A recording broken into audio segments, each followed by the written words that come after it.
শাকতলা এসাক পাটোয়ারি হাসপাতাল নেসা সমাজ কল্যাণ ফাউন্ডেশনের প্রতিষ্ঠাতা আরাফাত রহমান কোকো স্মৃতি ফুটবল টুর্নামেন্ট 2024-এর ফাইনালে অংশগ্রহণ করে রানার্স আপ হয়েছে কুমিল্লার মনোহরগঞ্জ উপজেলার শাকতলা আদর্শ স্পোর্টিং ক্লাব।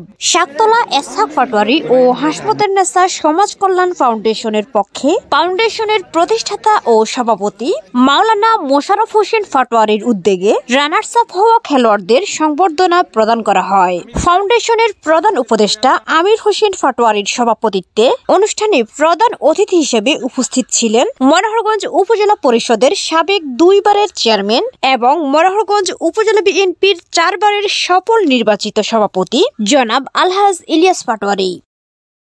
আমি চাই আমাদের প্লেয়াররা, আমাদের সন্তানেরা ভবিষ্যতে খেলা হারতেই পারে, হারিয়ে গেলে যে মন খারাপ করবে এটা হইতে পারবে না। এটা হইলে কি হবে জানো, আমার মন ভেঙে যাবে, আমার মনের যে দুর্বলতা এটা প্রকাশ পাবে, মন শক্তি যেটা এটা দুর্বল হয়ে যাবে, আমি সামনে আগাইতে পারবো না। তো কাজে আমাকে কি করতে হবে, সামনে আগাইতে হবে, সামনের দিকে তাকানো যাবে না। আর আমরা যারা পিছনে আছি, আমরা পিছন থেকে কিভাবে ধাক্কা দিয়া ঠেলি রাখবো সামনে, ইনশাল্লাহ আমরা সেটা চেষ্টা করে যাব।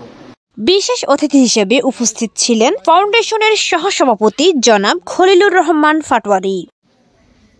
খেলাই শক্তি, খেলাই বল, এটা কবির ভাষা। লেখাপড়ার পাশাপাশি খেলাধুলা অন্যতম একটা অংশ, কেননা খেলাধুলার মধ্যে তোমার মনোযোগ নিহিত থাকে লেখাপড়ার প্রতি। জনাব রুহুল আমিন পাটোয়ারি অন্তত ছোট ছোট ছেলে মেয়েদেরকে যাওয়ার জন্য উৎসাহিত করবে, তাহলে আবার দেশ ভালো হবে, সমাজ ভালো হবে, সবাই একে অপরের দুঃখ দুর্দশা বুঝে আজকের মতো মিলেমিশে চলার সুযোগ পেয়ে যাব। সুযোগ দান করবেন, কেউ খারাপ দিকে কাজে যাব না। সাবেক মেম্বার ও ফাউন্ডেশনের সাধারণ সম্পাদক জনাব আবুল হোসেন পাটোয়ারি।